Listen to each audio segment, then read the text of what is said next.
out there where we are not in charge. God is in charge. And Linda lived her life not so much in the church, although here we are in the church basement, and at the same time she exuded love. She was walking love and laughter and fun.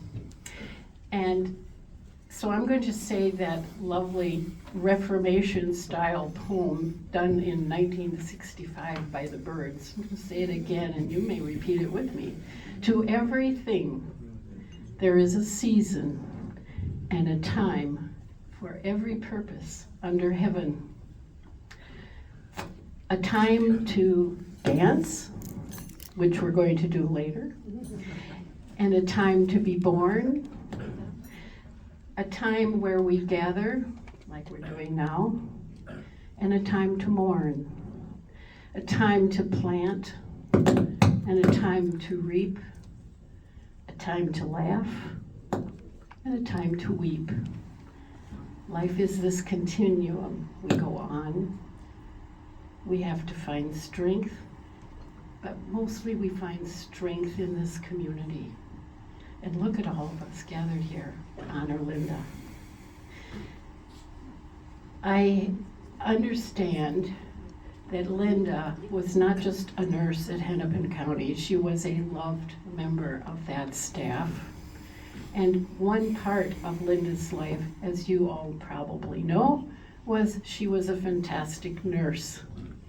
First time I met Linda was in Minneapolis when Ralph and she drove up from New Orleans at the end of December. What? The first time you go to Minnesota is not at the end of December. Those are the coldest days often of the year. But she braved it, and she said every time I'd kind of look at her and I'd say, how well do you really know him? And she'd say, doesn't matter, I just love him. And how can you beat that? Just to be loved and to love is probably our greatest gift in life. So we're going to hear now from those who represented her professional time, followed by those who loved her in the family time, and then while we're eating, those who loved her as a friend, as a colleague, as a neighbor, as a scout mom, as the mom of my best friend, Ben, and she loved me, and I so appreciated that. So may I introduce, they're very obvious, well, I think they're around here, the nursing organization from Hennepin County Hospital, known as the Nurse Honor Guards, or the Nightingale. The Nightingale, forgot my glasses. Tribute. The Nightingale. Thank you. Your glasses are right here.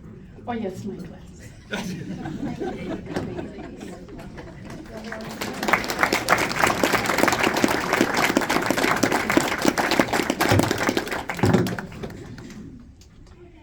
We light this candle to honor our colleague for her dedication to our nursing profession.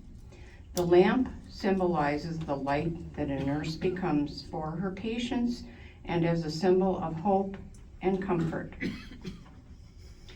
Nursing is a calling, a lifestyle, a way of living. Nurses here today honor Linda as her life as a nurse. Linda is not remembered only by her years as a nurse, but by the difference she made during those years by stepping into people's lives, by special moments. Linda was there. When a calming, quiet presence was all that was needed, Linda was there. In the excitement and miracle of birth, or in the mystery and loss of life, Linda was there. When a silent glance could uplift a patient, family member, or friend, Linda was there. At those times when the unexplained needed to be explained, Linda was there. When the situation demanded a quick response and sharp mind, Linda was there. When a gentle touch or an encouraging word was needed, Linda was there. To witness humanity, its beauty in good times and bad, without judgment, Linda was there. To embrace the woes of the world willingly and offer hope, Linda was there. And now that it is time to be at the greater one's side, Linda is there.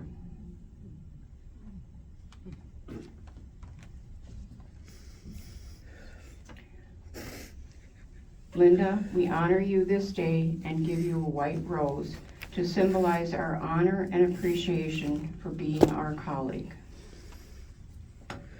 Last call to duty.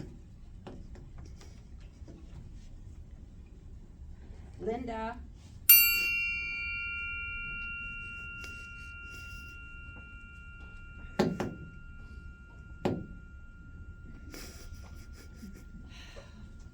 Linda.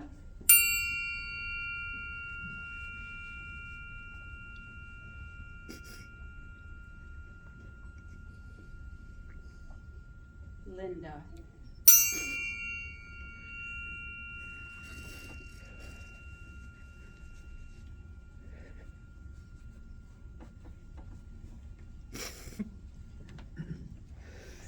We officially retire you from your nursing duties and we thank you for your service.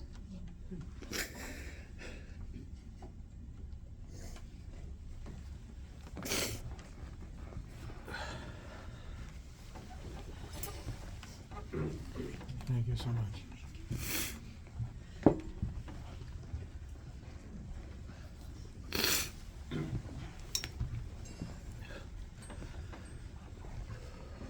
Thank you, the Nightingale tribute. It's a lovely ceremony. I'd now like to continue with my little brother. My little brother loved his wife, the family that they made. He's got a very soft heart. For those of you who think he's really strong and a scoutmaster, he's got a soft heart. And in case you need to have something to hold over him, his official family nickname is Boogie. Bet you didn't know that. We never gave Linda a moniker. I wish we had, other than patience, kind, tolerant, curious. Who is this man? What is he going to do next? And Ralph, I want to honor you and ask you to come and say a few words about our dear Linda. Do we have that second mic? It's up on the shelf. It's like stand. Yeah. Switch it.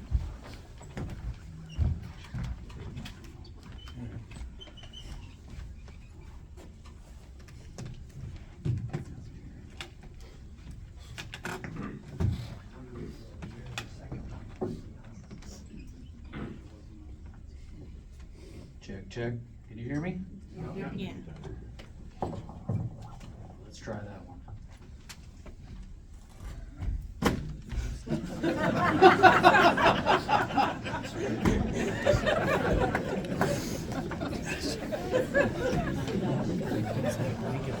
Feel Make yourselves comfortable. It's going to take me a while to get through all this. I am tremendously pleased with the size of the crowd here today. I thank you for coming.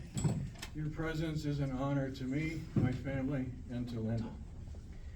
You all know she was a very special person. She made an impact on a lot of people. I want to publicly thank my 3 boys, Tom, Ben, and John, for helping me travel this difficult road. Their care and their concern helped me a tremendous amount.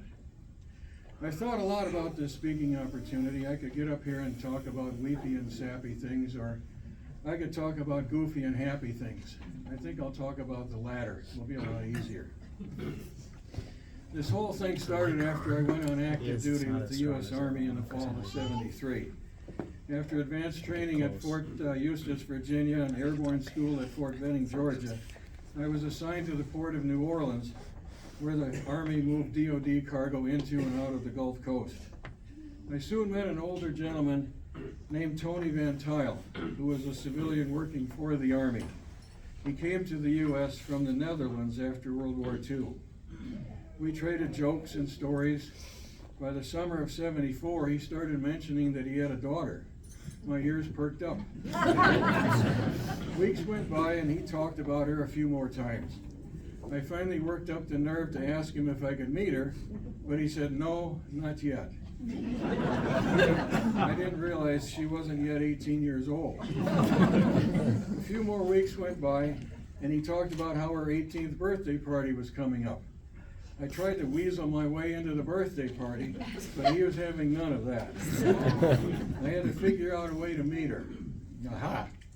A large building at the Army base was being torn down and all the debris was being thrown into dumpsters and hauled away. Here was my ticket. All of the old houses in New Orleans are built up about 30 inches off the ground to prevent water damage from minor flooding. I knew that most floors aren't properly insulated from the cold air underneath. I filled my truck with fiberglass insulating bats out of the dumpsters and raced over to Tony's house on a Sunday afternoon. I said to him, Tony, I'm here to insulate the bottom of your house. What could he say but go ahead? I spent the afternoon pushing the scratchy fiberglass bats up between the floor joists. I was nervously anticipating meeting this girl who was now only a few feet above me. For 3 months, I had a vision of this sweet little Dutch girl in a dirndl and wooden shoes. When I finally met her, she came clomping into the kitchen and wearing a sweatshirt, jeans, and tennis shoes. Not exactly my earlier vision, but I was smitten from day one. I nervously asked her for a date. I had 2 tickets to a formal Mardi Gras ball. I showed up at her house in my army dress blues, and she was in a lovely red gown. She was mortified that I was driving a truck. I embarrassed myself further by not having enough money to pay for dinner. I tried to make the best of the evening, but I don't think she was too impressed with it. After a week or 2, I phoned her again to go out on a second date. She hesitated. Without knowing it, her mother had encouraged her in the background, oh, go ahead. He's a lieutenant in the Army and he's from Minnesota. Linda was not impressed with any part of that statement. No, he's weird and he drives a truck. She relented. We had a second date, then a third, a fourth, and a fifth. Pretty soon we were hooked on each other and we were happy and in love. On the 3rd anniversary of our first date, I proposed, and she said yes. I was over the moon. I brought her up here to Minneapolis on December 30th, 1977. The temperature was 28 below. She had never seen such cold. She didn't even understand, how can you have negative degrees? How could it be so cold? I feared she might go back south. The day before our wedding, her father pulled me aside and said, promise me that you will always be faithful to my daughter. I always held my promise to him as sacred as my promise to Linda the next day. After we married in June of '78, it was time to set up a household. Neither one of us had much furniture. What we did have was of 2 styles, early depression and late mother-in-law. Linda contributed a cheaply made double bed from her childhood. She had a habit of running and literally jumping into bed. Now, any newly married man would think that's pretty good behavior. But I was concerned that she would smash the bed to splinters. I devised a way to break her of that habit before she broke the bed. On her side of the bed, I slipped a heavy metal panel underneath the mattress pad. That night she came running and whang! I broke her of that habit right quick. The years flew by. She blessed me with 3 fine sons. We had many adventures as the boys grew older. Minneapolis Public Schools, Cub Scouts in this room, Boy Scouts, family vacations. We had the typical American life. We also had an older home that needed a lot of work. In October of '91, I started a major project, gutting and remodeling the kitchen. The boys were now just 2, 4, and 6 years old.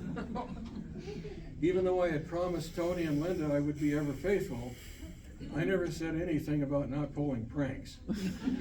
As I was laying out the new kitchen, I realized there's dead space underneath the dishwasher. With help from my neighbor, Butch, we built a little machine that I called the rattle trap. It has a small electric motor with an eccentric cam that would rattle and shake when electricity flowed through the motor. I drilled a hole in the floor and dropped the power cord down into the laundry room. After the kitchen was finished and Linda was happy, the fun started. She would load the dishes, put the soap in, shut the door. I'd drift down to the basement. As soon as the spray arms started spinning, I'd fire up the rattle trap. She'd come back into the kitchen, open the door, rearrange the dishes, shut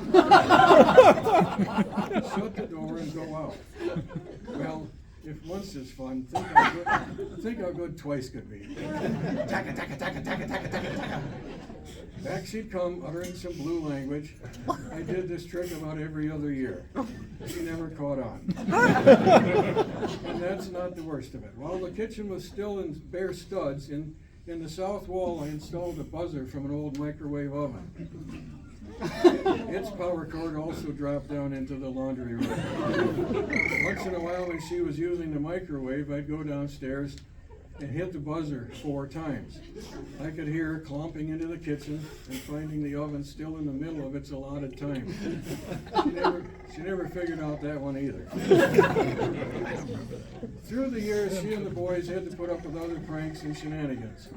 I figure because she had to put up with me so long that she qualified early for sainthood. In addition to her sainthood, I'm sure she sailed right past St. Peter at the pearly gates for 3 reasons. Number 1, putting up with me for 51 years. Number 2, being the mother of 3 rambunctious boys. And number 3, she was a registered nurse for 40 years. Anybody who can serve for so many years for so many people should get a free pass to heaven. Now let's talk about Linda's laugh. Her laugh was loud, cheery, and happy. I always likened it to the cackling of chickens. At the hospital, nurses who were coming in to start their shift knew that Linda was on duty long before they got to the station. Linda's laugh filled the station and traveled down the hallways. Her laughter was contagious. She would include anyone nearby and they would join in. There was one time, however, when her laughter became too much. Our friend Gil from New Orleans was with us at the old Baker Square by Southdale. Gil was always able to get Linda laughing so much she just couldn't stop. After a rollicking round of silliness, the manager came over to our table and asked us to quiet down. We were disturbing the other customers. Well, Linda treated his request as just about the funniest thing she'd ever heard. She burst out with some more hysterical laughing, including some of her cackling. That's it! Enough! The manager rushed back to our table and told us to leave immediately. Can you imagine? Thrown out of a pie shop. And not a drop of alcohol was involved. I need Tom, Ben, and John up here.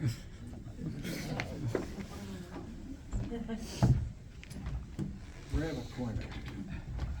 Linda liked to do different needle crafts through the years. Early on, she made intricate needlepoint pieces for display in our home. Some are over here, and others as gifts. Just last year, she started a project that didn't turn out as expected. We have a leaky window in the sunroom with the TV. She wanted to make a lap shawl for anyone sitting near that window. I don't know if she was knitting this lap shawl for Andre the Giant or what, but it does seem a bit big. Although snakes don't have legs and thus don't have a lap, perhaps she was knitting this for an anaconda. Some snake, some lap, some shawl.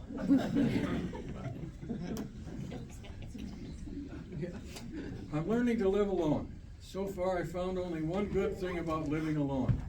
Now I can leave the toilet seat up with impunity. Linda was a wonderful and loving wife. She was a devoted and caring mother to our 3 sons. She was a sweet and doting grandmother to our 6 grandsons. During our years together, she saw the worst of me and she saw the best of me. During those same years, I saw the worst of her and I saw the best of her. I always thought that if I couldn't stand the worst of her, I didn't deserve the best of her. Every evening when I came home after work, I would greet her with, "How's my foxy lady?" And I would often say to her, "I will love you forever."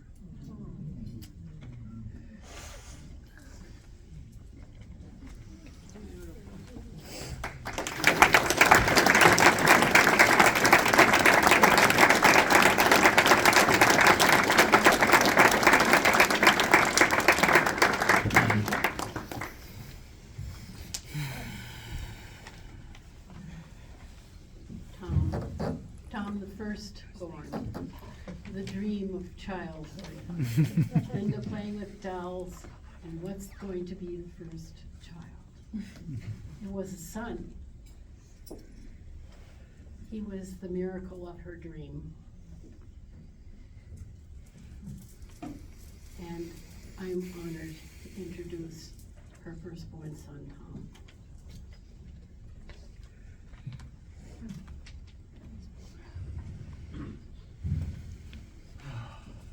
Hi, everybody. It's amazing to see us all here together today to celebrate Linda's life. She had such a big heart and cared for so many people. I mean, just look around you, how many lives she touched, and even more who couldn't make it here today. She's left behind quite a legacy of love, of laughter, and poor Mama, she always wanted a baby girl. She got me, she got Ben, she got John, and then 6. Even the dogs are male. Just couldn't win. But yeah, just going on that laughing theme, every family gathering was filled with laughter. We'd have our meal and we would gather near the fireplace and share stories, and we'd just get rolling, and any one of us could tip it off, and it would wind up in hysterics. We just had an endless litany of funny stories to share, so I have one to share. This was 2017. We were gearing up for the eclipse trip, the great eclipse, and loaded in the Honda Pilot, Dad, Mom, and me, and my 4 boys, and out we went. Everything was last minute, so of course everything was booked. Couldn't find we were okay. Let's do an RV. All the good ones are gone, but we found this podunk little RV share site, and there was one left. I'm like, that's it. Let's do it. We're gonna get that and just make it the best we can. And so we drove all day to Omaha and got to some guy's driveway and saw this thing from the 80s that was barely roadworthy. Only one of the seat belts worked. No fridge. AC was dead. Nothing worked. The cabinets were filled with old BMX trophies or something. So we grabbed that and we're gonna head to our campsite, which was just a couple hundred square feet of somebody's cornfield. But we couldn't even make it that far because kids are melting down. They were young, starting at 2 years old. So we made it as far as Lincoln, and then I thought, let's just stay in this Walmart parking lot. I know they allow it. It'll be fine. So we parked. We leveled it. We got the pre-made dinner heated up and got the kids fed and in bed, and I could just see this wall coming in the sky. Big black clouds, and okay, let's hunker down. So yeah, in just minutes, the wind starts picking up, the RV starts rocking, the rain is coming sideways, the shopping cart corral crashed into a fence just past us. I mean, it must have been 80 miles an hour. And you know, in the middle of this, somehow the kids are still sleeping. But I look her straight in the eye, hold her face, and say, I didn't know the end was going to look like this.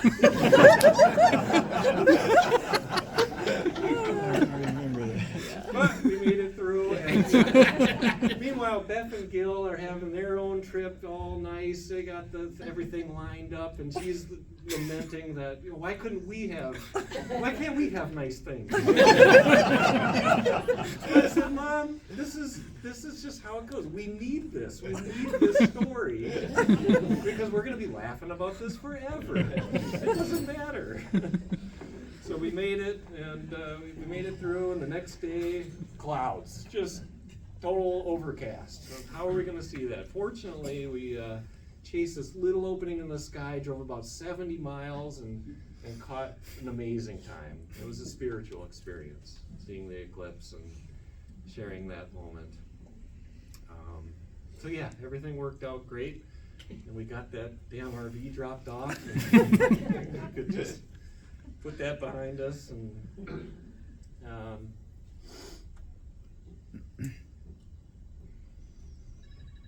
one more thing I want to say is, like, even when I'm having a tough time, when I'm going through something hard or things aren't going my way, I never lose the feeling of gratefulness and feeling so lucky that I had such strong and dedicated parents that they give me the strength to persevere always. And again, just look around you, look at how much love, and let's laugh today and share, because she would want that. Also, there's a book in the front. I would love it if you could take a moment to sign, even just your name, but you can share a story or something funny, enduring quality you remember, just a little something. Leave your mark, some keepsake for us to hold on to. And thank you for coming and sharing your love. Thank you.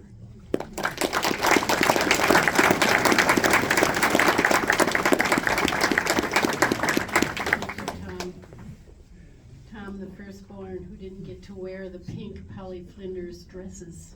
What? There were two, and I said, hey, you're not done with one child, you know that.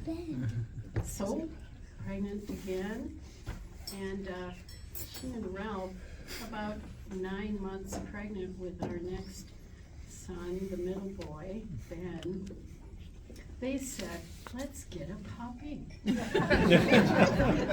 And all I could think of was, you know, they've relaxed a little bit. First parents are usually pretty tense and the unknown, because there's no manual that comes with the birth of a child. So they're pretty relaxed, and you know, what's the added work with a puppy and a brand new baby? So may I introduce that child who was always in the middle, always doing the right thing, who introduced his mom to Journey. So Ben and Mom go to see Journey concerts, and I always loved thinking about that. Oh, and also throw on that she had chicken pox when she was 9 months pregnant. Yeah, wow, this is beautiful. Going out at everyone. Over the past 3 years, and especially the past 2 months, I've wrestled with grief and its purpose. And what is grief and why do we grieve? The one thing I've learned so far is that there's no amount of reading or listening to others that will ever match the actual experience of profound loss. I'm working towards embracing this loss as a scar of love, as if someone's love has been branded on your heart so you never forget. I got lucky with Linda as my mom. Not only did I get a great nurturing and thoughtful mother growing up, but as an adult I got a wonderful friend.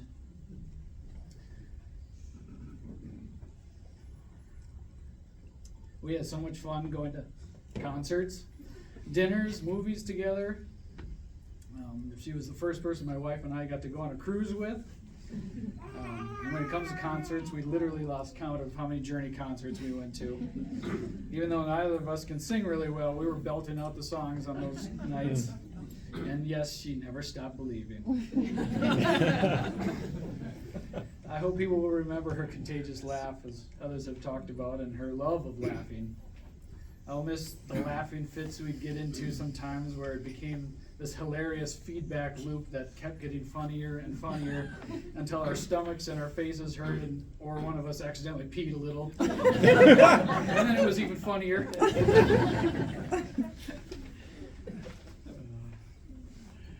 That Nightingale tribute was something special.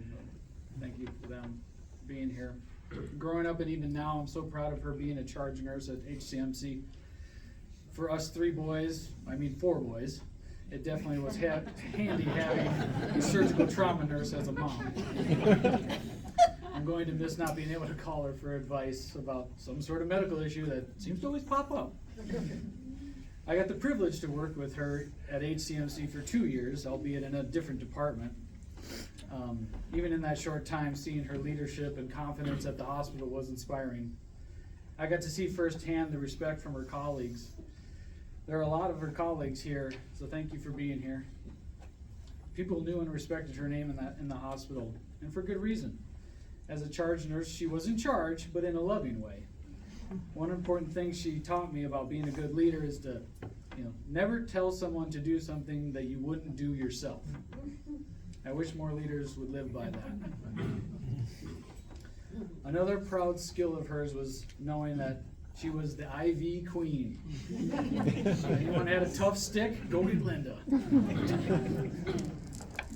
I will always cherish the times we carpooled to work, we had meals in the cafeteria, or after a shift, we debriefed at happy hour at Maxwell's. And don't tell management, but one time she even invited me to help transfer one of her deceased patients down to the morgue for a tour. Who does that? It's definitely a core memory. Another big life lesson she taught me was the importance of who you surround yourself with. She always said a good friend or a good partner is somebody who brings out the best in you. And this still rings true today. We all saw her huge heart. She loved loving people.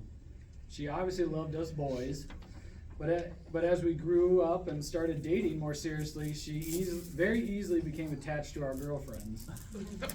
When things didn't work out, as would happen, she would listen to us and be there for us, and then say defiantly, "I'm not going to get attached next time."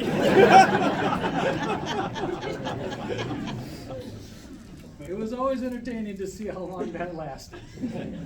The next time one of us brought somebody home to meet her, she played it cool for about an hour.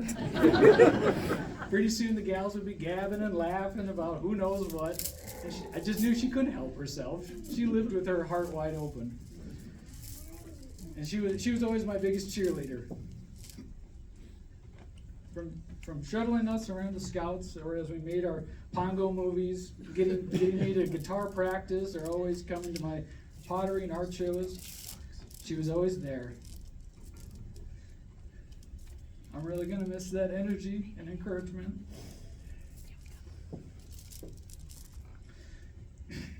Speaking of guitar, as with any instrument, there's a lot of practice and repetition of songs.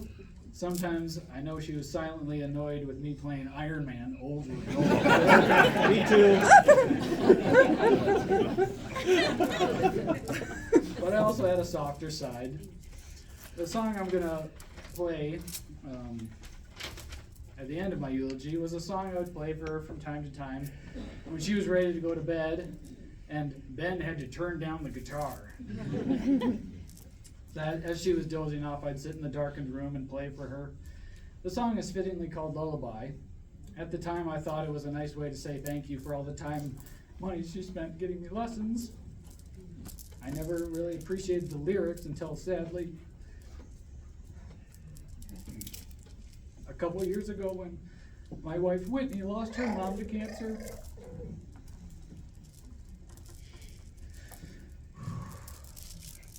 Her mom, Nancy, was such a wonderful person as well, and both our moms got into some good trouble together. Unfortunately, through loss, this song now has a deeper meaning for my relationship with my mom. A longtime family friend, Mark, is going to help me out with it, because as you can remember, I can't sing. So I want to say thank you to everyone for being up here, for being for us in the past, being here today to honor my mom, and for being in our lives into the future. This room is beautifully filled with so many people that truly brought out the best in my mom. I know she would be laughing, crying, and enjoying every minute if she were here too. We're all going to keep going on with our lives, but life is definitely going to be a lot less fun without Mom. So remember to live hard, or laugh hard. Steve. Smile more and give love to all.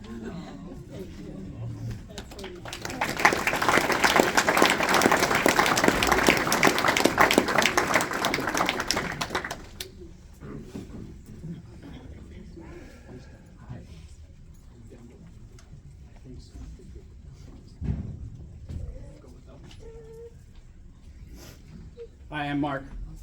I'm nervous. Thanks, Mark.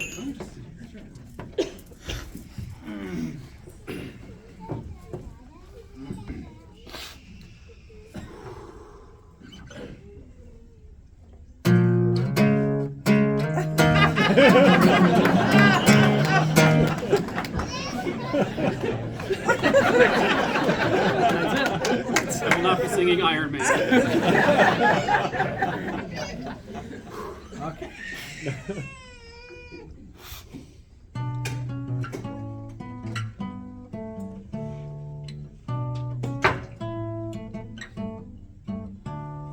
Hush, my love, now don't you cry. Everything will be alright. Close your eyes and drift and dream. Rest in peaceful sleep.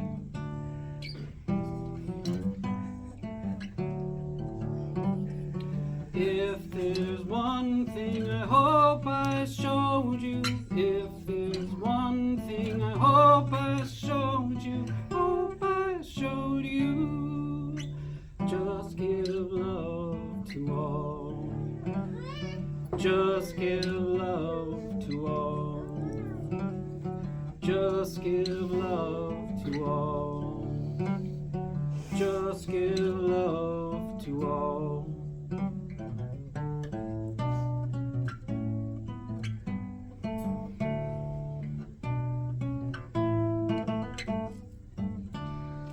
Oh, my love, in my arms tight.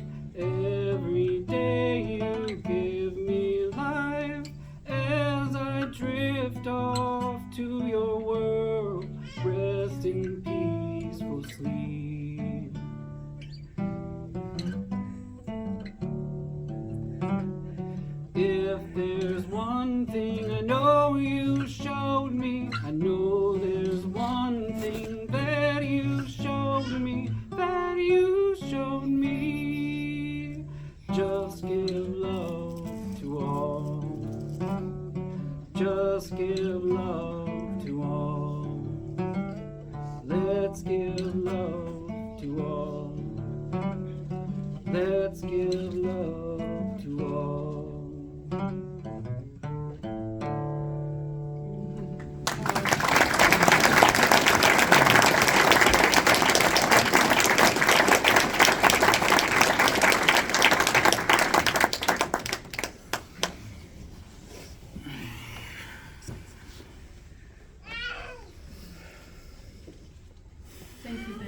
Thank you, Mark. Beautiful song, and isn't that Linda? Always giving love, laughter, light. I would like to introduce the last, the perfect child. He's awfully cute. Linda would say, isn't he just the cutest? Linda and Ralph have 3 beautiful children. They're filled with laughter and with life, and the last one, you know, that stalwart one at the end, the conclusion, because the Polly Flinders dresses still are on hangers waiting. Given what Tom had introduced, that there are 6 grandsons. So the Polly Flinders dresses, I don't even know, do they still hang around somewhere in the house? They do. There's hope. John Boy learned and loved to eat early on. At 7, I came up from Central America, and I was living with the family for a few days and sleeping with John Boy. He was in the upper bunk, and he said, "Let's go make Japanese food." I said to myself, I don't know how to make Japanese food, but I'm willing to try. And that was John, and is still John, and Linda's. And I get to get out of the kitchen. You know what it's like cooking for boys all the time, and there's always a Boy Scout here, or 6. So, meet John, the youngest. Nobody would believe me that there'd be 120 here, and there's probably 150 or more here. So. I'm glad you're all here. Let me get Dad's joke down.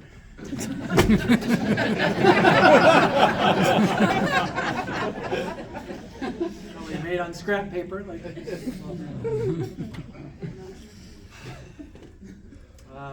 Linda is irreplaceable. I've read that grief is unexpressed love. There's a lot of love in this room today. In the stories and looks on people's faces, you can see the massive impact my mom's life had. Personally, these past 2 months have been disorientating. Some moments seem like this is happening to someone else, as if I could just pick up the phone and check on how she's doing. Other moments, I'm incredibly heartbroken to have lost my rock.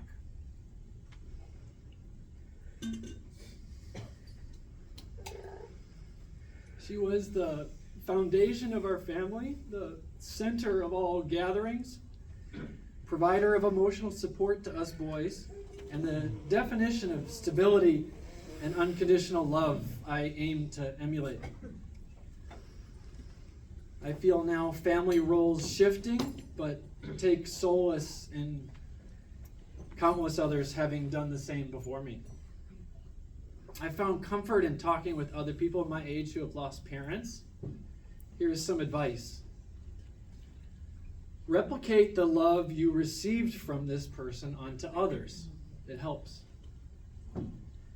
It's hard to be resentful and regretful if we are grateful. I'm grateful for my mom. I'm working on being easier on myself for doing something so human. Always thinking there would be more time. Always optimistic that there would be a plateau in her condition and respite from her discomfort and pain. Always thinking that somehow I could have done more. I wish I could have taken more of her pain away, bought her more time, and brought her more peace. I tried. There is and wouldn't be enough time. Her roles were many. Neighborhood mom, with an open door and a plate of food for our many visitors and summer adoptees who weren't told to go home. There's a few adoptees in the room today. Caring Nana. She cared deeply about her grandsons. Her last conversations and questions to me were checking on my kids. How are they progressing? How are they eating? How are they sleeping?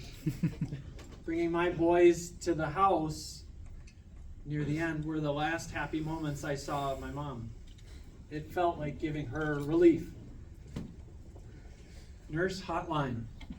As some of you can relate, having Linda as a nurse in your phone book was a comforting feeling.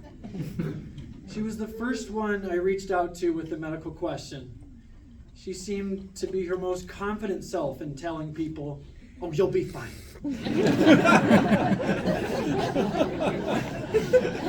Wife. She loved Ralph deeply and put up with his shenanigans. Selfless parent. Growing up, I learned to expect her to be there when I got home from school. Always having a hot dinner for the family. Always having the clothes I needed, even if they were my big brothers. Always embracing and accommodating for her son's passions. One memory is me filling the grocery cart at Cub with a ton of food. Just put it in there. And then cooking elaborate meals as an elementary school student. The large bill at checkout didn't matter. I didn't grasp how fortunate I was to have my mom until only after I left home in 2010. I returned home in 2020 with the intention of starting a family and a career in close proximity to my parents. After 10 years away, I saw time with my parents not as an inexhaustible supply, but as a valuable resource and an opportunity to be there when they need me. Before I finish, I want to acknowledge the immense service of a few people. Beth Chatinier was here for her mom's cancer journey the whole way. Her presence then and now shows to me what a childhood friend can be. Dedication right to the end. Another person came at exactly the right time, as my dad said. Sue Greiling flew in from Seattle and kicked our butts into gear at the house when my mom's condition deteriorated. We would have been lost without her guidance as a nurse. I had no idea an in-law could be this caring. Lastly, my dad. Ralph really stepped up the last 6 months when things were difficult, mentally taxing, uncomfortable, and relentless. He never complained in caring for Linda. Thank you all for being role models for me. I intend to be as selfless, dedicated, excited, thoughtful to my kids as my mom was. I also intend to scour local thrift stores and find the perfect thing for what my future grandsons need, just as she always did. A lot of days that was her outing. We're all here for a brief moment in time, and it's measured not in how big your house or bank account is, but how you impacted people. People won't remember what you said, but they'll always remember how you made them feel. May we all be a little more like Linda in our lives moving forward. Thank you.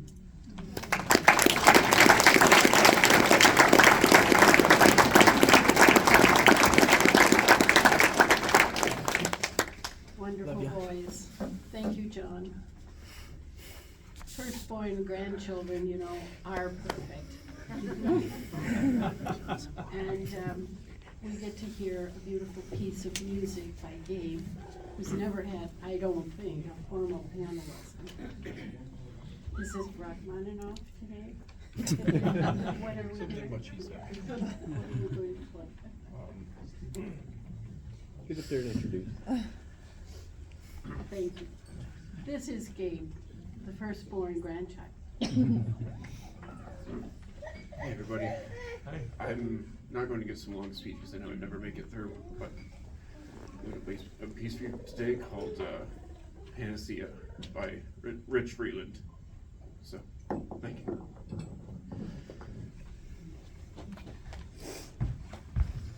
Good job.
friendship.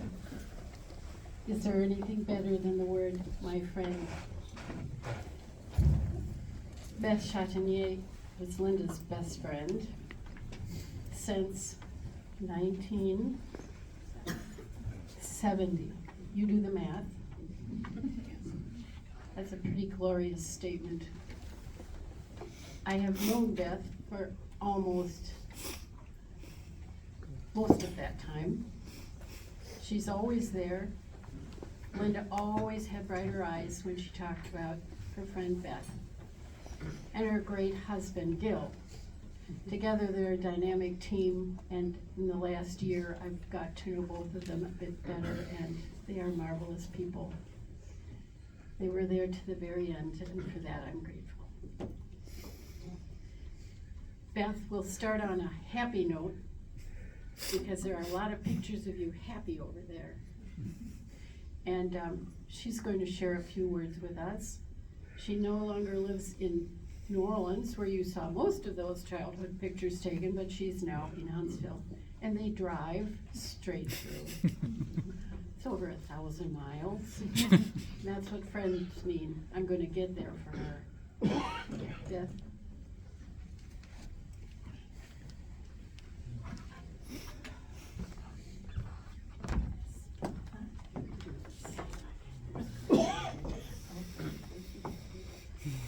Hi, I'm Beth Chatinier, and I've had the privilege to briefly talk to you about Linda, because Linda has been my best friend in the world for over 50 years.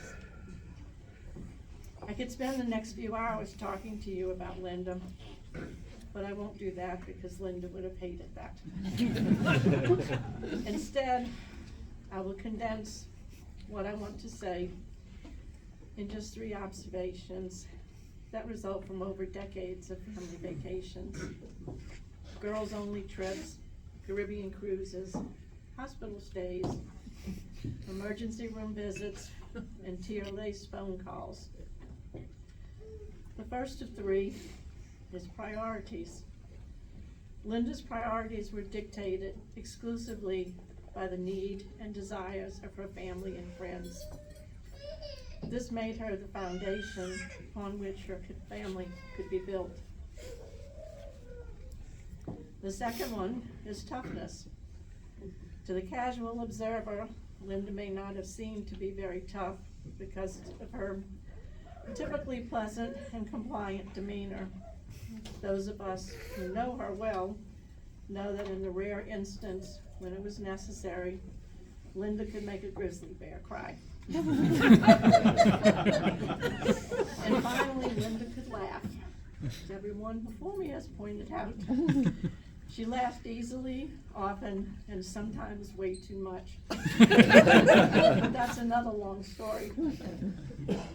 Her laughter, outgoing nature, and enjoyment of life made being around her a wonderful experience. That's only 3 of the million great things that I could confidently say about Linda, and that is why I, along with you, will miss her so much. Thank you for letting me tell you about Linda. And 2 things that I had not planned on saying, but since they were kind of brought up earlier, on the second eclipse, Linda and Ralph did join us to see the eclipse, and it was a great trip. And the other thing, when it was mentioned about Linda being the IV queen, I was in the emergency room in Minneapolis one time, and they were having quite a rough time starting an IV on me. And Linda's standing there with me and goes over to the nurse and pulls it out of her hand and says, "Give me that." Right away, and then says, "Oh crap, this is not the hospital I work at." It started, and we have laughed about that many times. We will definitely miss her and the antics and all the times we spent together with her and her family. Thank you.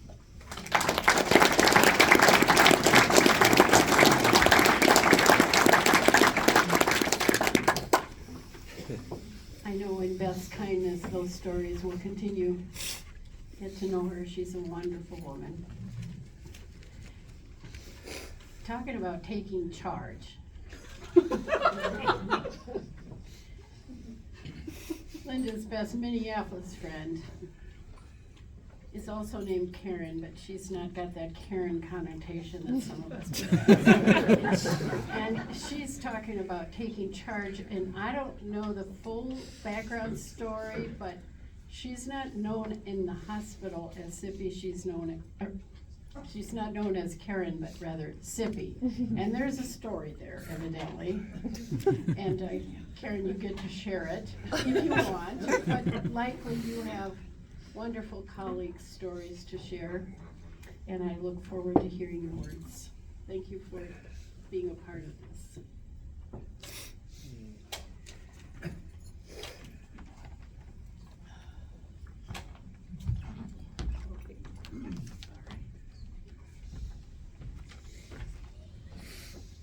Raise your hand if you've worked at HCMC here. Look at this. Wow. That's great. Linda and I were friends for 46 years, and that's tough to summarize. So I know I'm number 7 on the list, so I'll keep it pretty short. I'm Karen Block, also known as Sippy. Linda gave me that lovely name, and I am not going to get into its origin at this time. If you know, you know. I met Linda at HCMC in 1979. We met on a neurosurgery unit that gave us great nursing skills and developed our often irreverent sense of humor. We were goofballs. Between ourselves, we gave, and I shouldn't even say this, the old management is here. Between ourselves, we gave our chronic difficult patients names, only between she and I, from the Addams family. And I'll never forget one such patient, and I would never say his name, but we named him Pugsley. So let's just keep that here. I was always thrilled to see Linda when I arrived at work, as she was the calm in a crisis. We had fun when we worked together. Linda loved being a nurse. Linda was really called to be a nurse. Me, not so much. We raised our kids together. I started first, and I would be so envious because I would call her and she'd still be sleeping at noon. That, however, changed as she gave birth to her 3 wonderful boys that I really consider my nephews. She now was getting up early, not just me, so that was good. We used to laugh at our parenting skills, sometimes not so good. And I have one moment where Linda was frustrated with the boys fighting in the van, and she turned around and said to them, "If you don't settle down, I'm going to crush your skull like a walnut."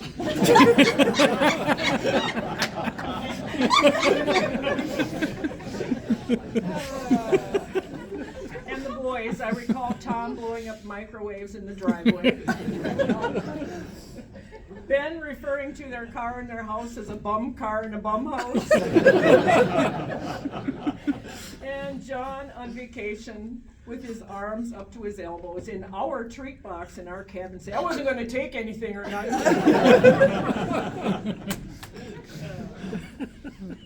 Okay, Linda did not love housework. So she said to me, "Girl," she said, "you have 2 type A's in your house," and she says, "Not fair, we got 2 type D's in ours." And another fun story I have of Linda. Linda used to buy herself a bouquet of flowers after she cleaned.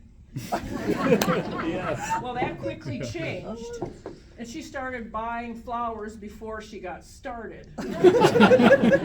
And then she never started.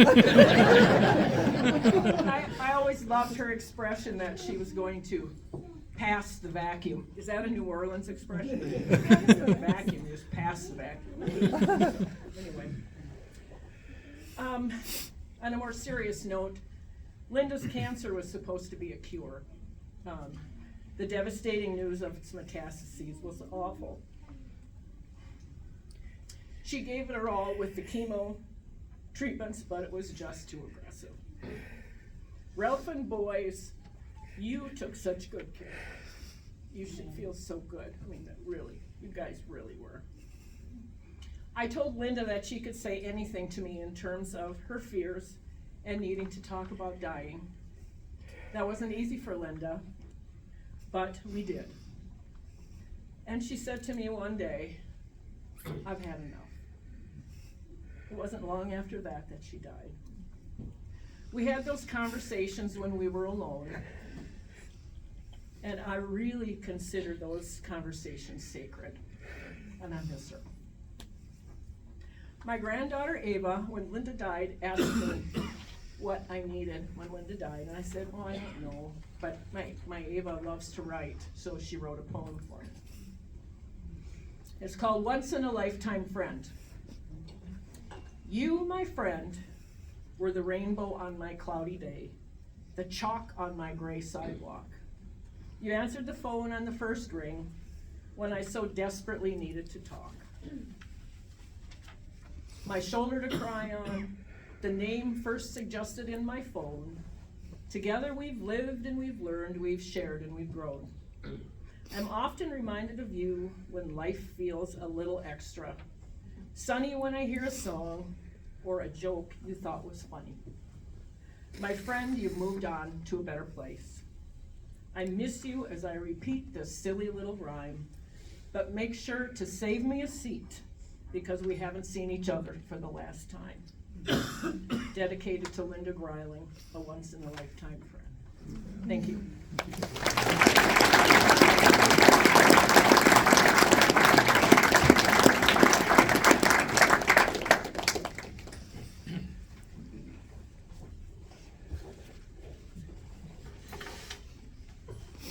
How are we all doing? That's a beautiful poem. Mm-hmm. So what friends are, right? Our last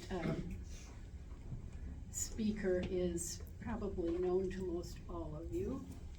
Kevin Kling, the dear neighbor who celebrated Linda throughout her life just by being who he is. And then I think in turn, when Kevin was horribly injured in a motorcycle accident many years ago, it's Linda who takes charge because she was a charge nurse, and she said, emergency is not my department, but Kevin is my friend. And she became the person next to him throughout his many weeks in hospital. Kevin Kling, I know I saw you earlier. There you are, cute guy. This is Kevin Kling, the neighbor, one house town. Mary has a horse.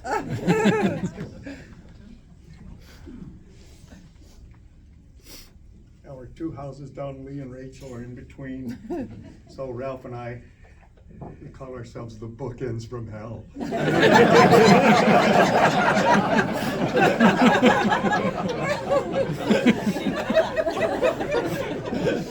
But they weathered us. They beat us to our own game. So this is, I'll be very brief because these words have all been just so beautiful. And again, and kind of take with what Ben said, we only grieve as deeply as we love. And so the grief and the love in this room really have come together. I'm honored to get to represent the neighbors because we have a really, really tight neighborhood where we live. I moved onto the block in '91. I remember little Tom came running by, followed by Ben on a bicycle. He immediately wiped out in our driveway. And little John was not far behind with half a diaper hanging down. Linda, in this swift motion, comes running out, gets John, works him in the house, holds Ben till he stops crying, and then helps John walk with his little hand back in the house. It was masterful. And it was, that's when I saw her, how beautiful she was with her kids. She was both a safe harbor and a trial by error, or trial by fire, for which the Greiling boys, that was more often the case. And then I met Ralph, and Ralph was, my dad used to have a saying, that guy's got a penny in his fuse box.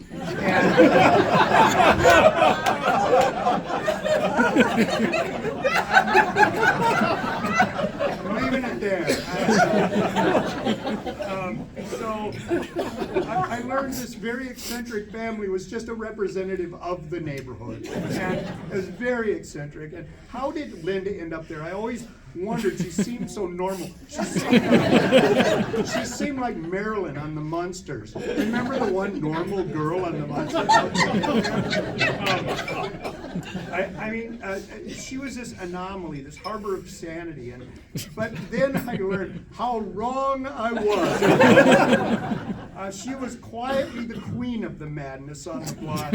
And she was like in command, like a seasoned chess master, or in Garfield's case, a checkers master. And so she came there and brought with her from New Orleans. This is what blessed our block. She brought things we didn't understand, like food with flavor. She had feelings. She broke our hearts like old tractor engines that hadn't been started in decades. And there she was, this rare orchid growing out of a snowbank. Linda's oh honeys, oh lords, or oh bless his heart, which I came to find out doesn't mean bless his heart. I don't know how many times I heard, oh honey, I don't even want to know about it. But I found she always said that right after she already knew about it. In 2001, I was in a motorcycle accident and I was rushed to Hennepin County Medical Center. I was stable and out of ICU on the trauma floor, and that's when I found Linda was my nurse. And oh my God, I could not have been luckier. She took such good care. I was a tough stick.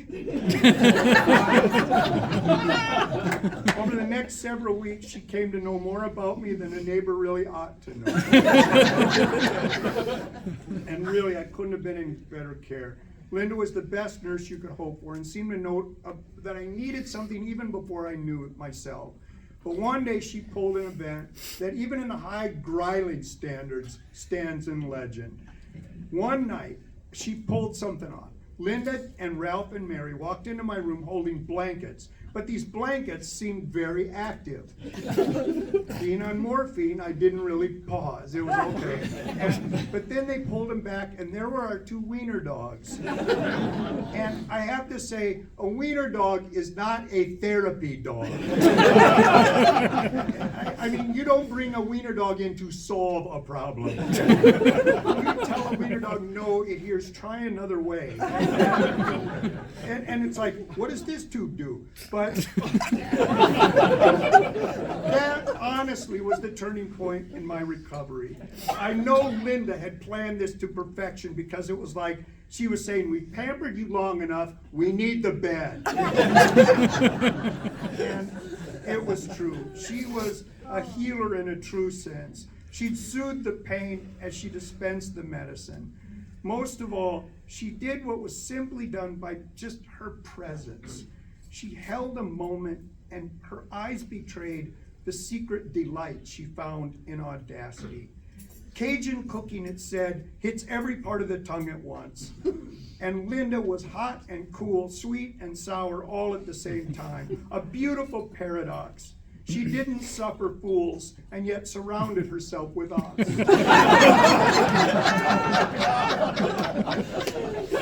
She delighted in absurdities. She could melt the cold that we carry and seemed to find solace in calamity. She acknowledged your struggle and without a word seemed to unravel it.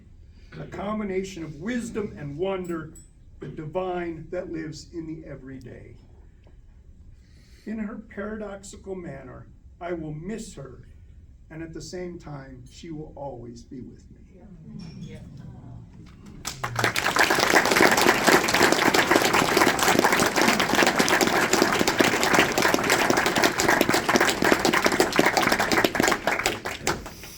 Thank you, Kevin.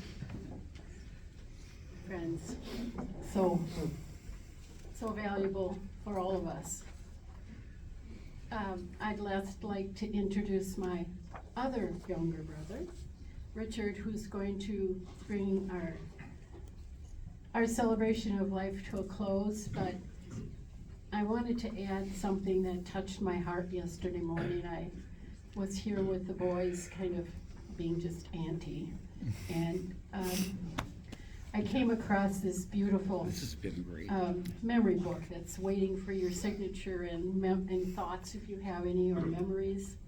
As Tom invited you to please share a moment of your life with Linda in that book. And Linda had been given this book as a Christmas journal a year and a half before she died, and she wrote in it only once, on the 5th of February in 2025. The last sentence. I am so grateful for my wonderful family. Doesn't that say it all? Family is so important.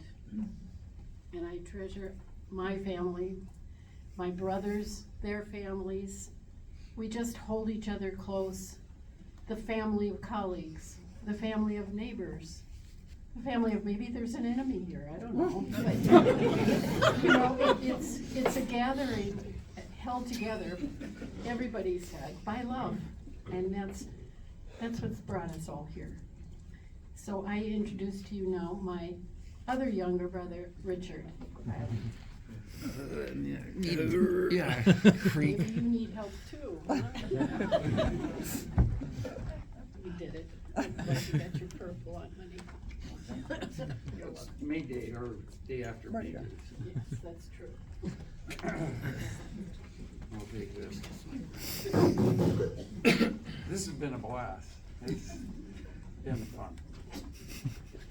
I'd written a poem, Blondie of the Big Easy, but there's already been a lot of poems written and things like that. So I'm gonna do something a little bit different, just try to finish this up so we can eat and get on with the rest of the day.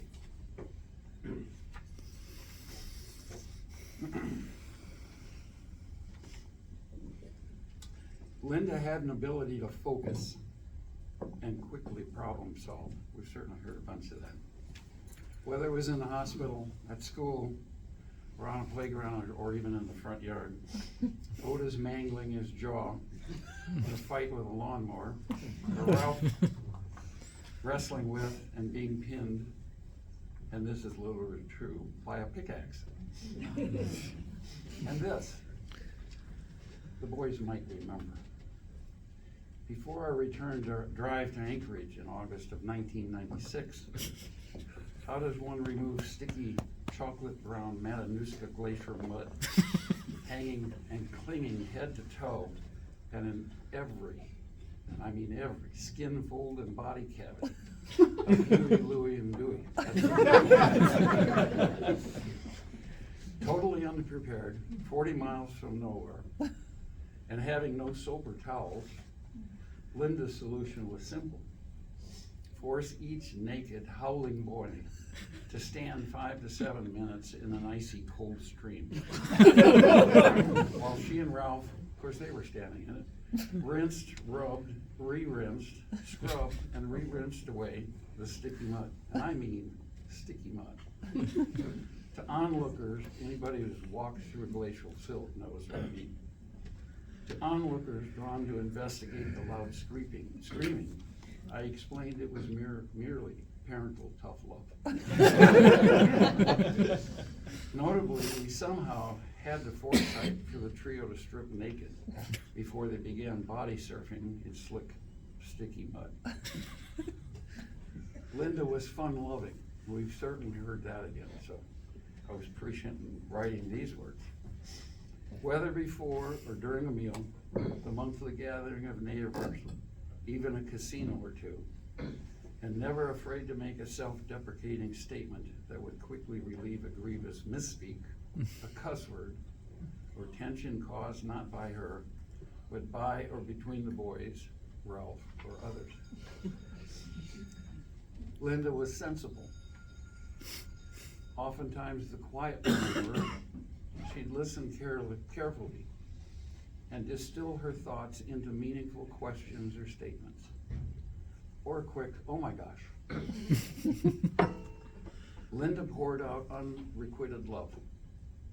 Of Ralph, her 3 boys and their spouses, and a full 6-pack of grandsons. And with all of you, plus her friends and relatives not with us today. I'm just amazed at this crowd. Suspecting you're up for a smile, just think of Linda's love and all the tutus, unicorns, and dress as a blonde-haired daughter and or granddaughter would have enjoyed had girls been born into that family. So I've finished with rest in peace, dearest Linda, and be assured your love and memories will never slip from the hearts and minds of your family, friends, and coworkers. So, conclude. Soon we're going to turn here on chairs and sit at a table and enjoy a great lunch prepared by and distributed by the staff. I don't know, maybe we've got to walk through the doors. Tables will be called for the food line. I'm told that 3 to 5 tables at a time, but now we've got to wade ourselves through big lines of people on the side and the rear, so it's going to get a little more complicated. And don't worry, the people along the sides and the rear, we'll find some crackers and things like that. Like I've been asking all week, how many do we think are coming? We set tables for 120. I'm going to say there's 150, 160 people here. Beads and baubles, if you haven't taken them, I've already stolen mine. They're for the taking. This is celebrating a moon from New Orleans, after all. After lunch, we're going to swing to some music. During lunch, this mic will stay on, so feel free to use it. A tribute or two or a good laugh, it's a good thing to do. Finally, at 2:30, my friends, you'll soon rise to your feet, pass through those doors before crossing some streets. While walking, please speak with those you now meet. To Ralph's house we'll go for more eats and treats. Thank you.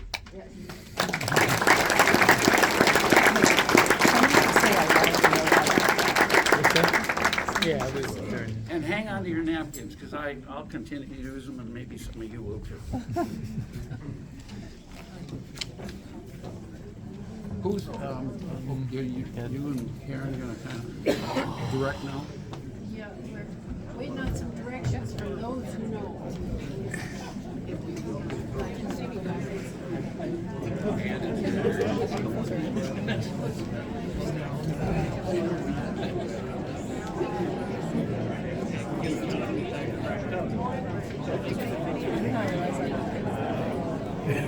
It's not a bunny, it's a lap show.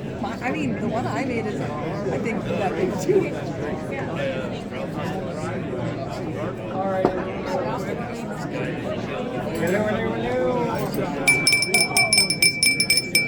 If you can hear my voice, clap once. If you can hear my voice, clap twice.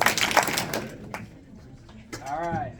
So yeah, we're gonna be setting up food. They're trying to get out of the kitchen onto those 2 tables back there. So we have this overflow room just to the left. So maybe if You are standing by the table, you'll have to be moving right now in that hallway as well. Yeah, if we could just kind of transition several dozen people over there just temporarily, just so we can clear up the buffet.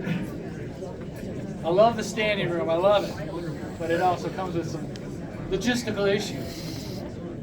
Or move to the front, whatever, just move away from those tables back there. There's plenty of room to sit along the stage if you want.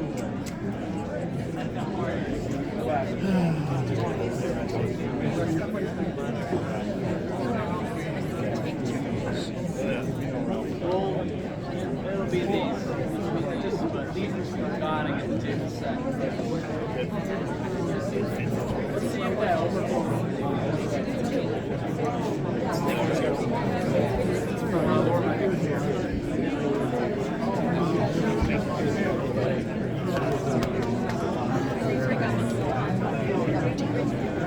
Yeah, front row show to that piano. Yeah, that was nice.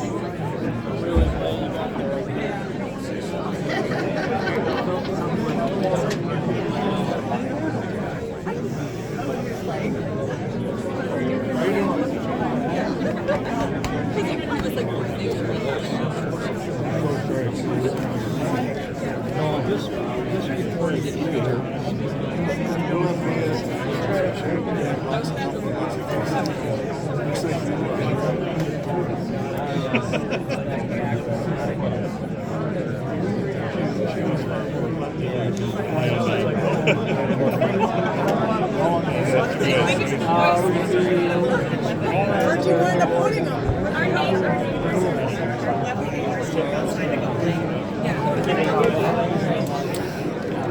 after hanging around, this one I can think about for a long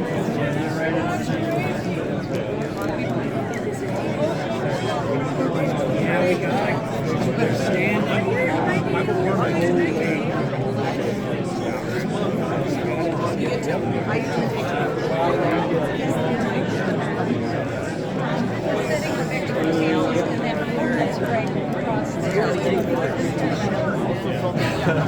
Do we still recording? Is it still on? It's still on. Oh! That's right.